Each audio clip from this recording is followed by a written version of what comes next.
Pasalamat na talaga ako. Binigyan ako ng Diyos ng talento. Kung nagkataong lalaki talaga, kung malamang kriminal ako ngayon. Kung babae naman ako, virgin for life. Ewan pa sa mukhang to, parati na pagkakamalan. Kanina lang sa mall, nagkipag-away ako sa isang Russian. Kasi parang diniscriminate niya ako. I'm not looking at you. Basta mamaya ikwento namin Donita. Nakakatawa. Parang pag ganitong mukha po, para very much suspicious looking. Totoo ba? At saka hindi ko na po mayaan sa sarili ko yan kasi mismo sa barangay namin, kahit tulog ako, pag may craving na gaganap, ako yung napagbibigtangan. Kinakatok yung bahay ko. Tekla, nagnakaw ka daw ha? Tulog ako ka pa. Huwag mo sabihin ka, pati yung kaluluwa ko, nagnanakaw na rin. Ewan ko ba? Kakainis ko mga pinarapol ko na ito, walang gusto mag-claim. Binalik ulit sa akin. Saranin ng nanay ko, nakipagtalik ata sa Diablo.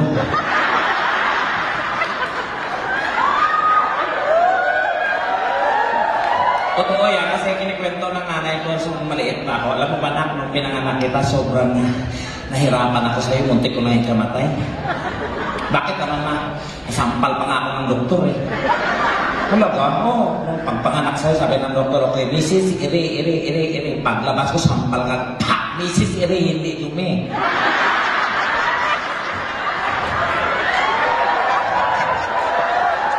Gago yung nanay ko. Pero, nakakatuwa, yung tatay ko, nung pinanganak ako, sabi ng doktor, okay, sino pong tatay nito? Wala, ayaw mag-raise ng hands ng tatay ko. Sabi ng tatay ko, Dok, ako Dok. O sir, ito na po yung anak niyo. Pag ganun sa akin. Sabi ng tatay ko, ha? 9 months, ito lang. Grabe yung tatay. Kamukha ko pa naman. Sabi ng tatay ko, ganun na ganun yung nanay ko, huwag mong kinagayin sa tekla, Pidring, hindi mo ba alam na yan yung kayamanan natin? Oh, talaga? Sige, ibaon natin. Pinaulak ng tatay. Oh, kasi siyang kami magkakapatid, ako lang po ang may tsura. Antakin niya yun? Gusto niyo makita yung 8? Wala, malala. Yung bunso namin, blanco na yung mukha eh. Pinudruwingan na lang kung happy or sad. Sa amin po, walang salitang kapayapaan, ha? Magkatitigan, saksakan agad. Nangarap kami ng kasi wala kami magkakapao, siya kami magkakapatid. Ako po yung namumukod kami at ayaw ko talaga sa bundok. Kasi pag nakakita ko ng bundok, parang boring, hindi ako nabubuhay. Gusto ko makikita ng ilaw, gusto ko makikita ng mga sasakyan, mga something maingay. Hinikayat ko yung mga kapatid ko. Bro, total, pangarap ko to. Gusto nyong sumabay sa pangarap ko, makarating ng Maynila. Sige bro, okay yan. Pangarap namin talaga yung mga bata pa kami. Binigyan kami ng chance na magkaroon ng promo yung barko. Wala pa po yung joke na.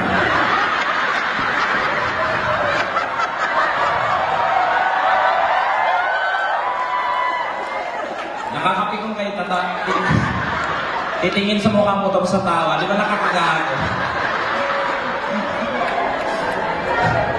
I love you too. Sige, sila mami. Hello mami, lalamig ko kayo nanay.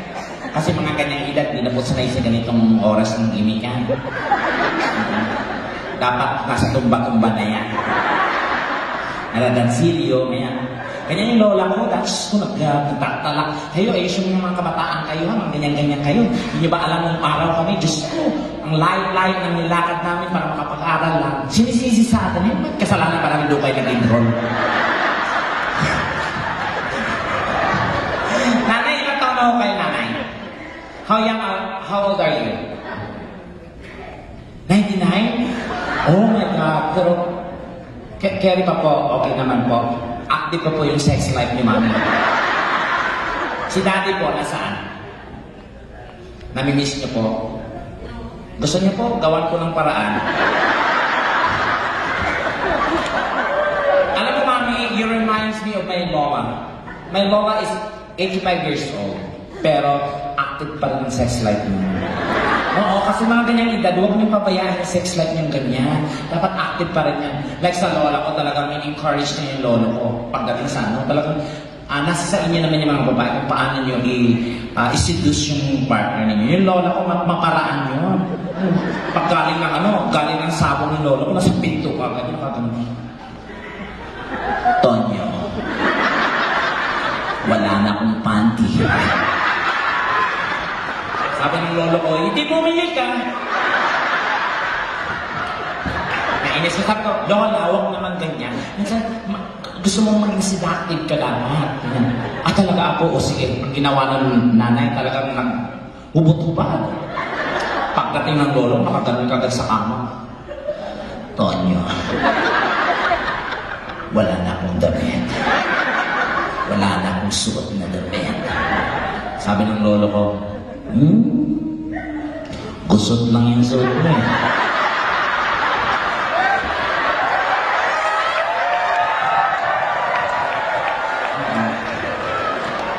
Tapos grabe active yun. Just talagang, yung lolo ko, tinuturuan niya ng mga paraan na sila ba mga may edad na dito?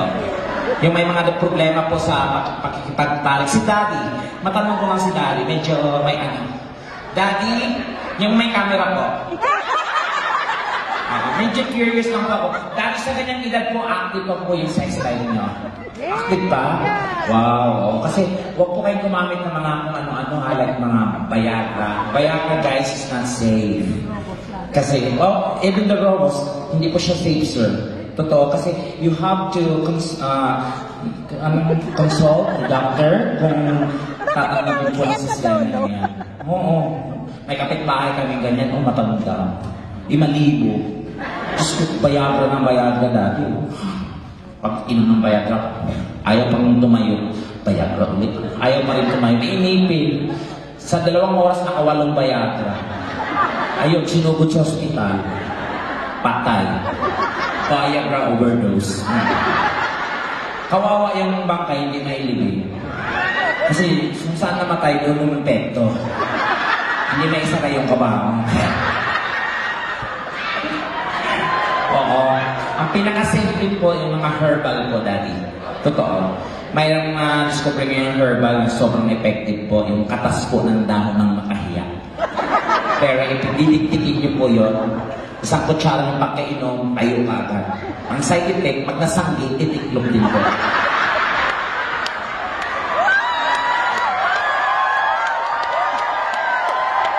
So kaya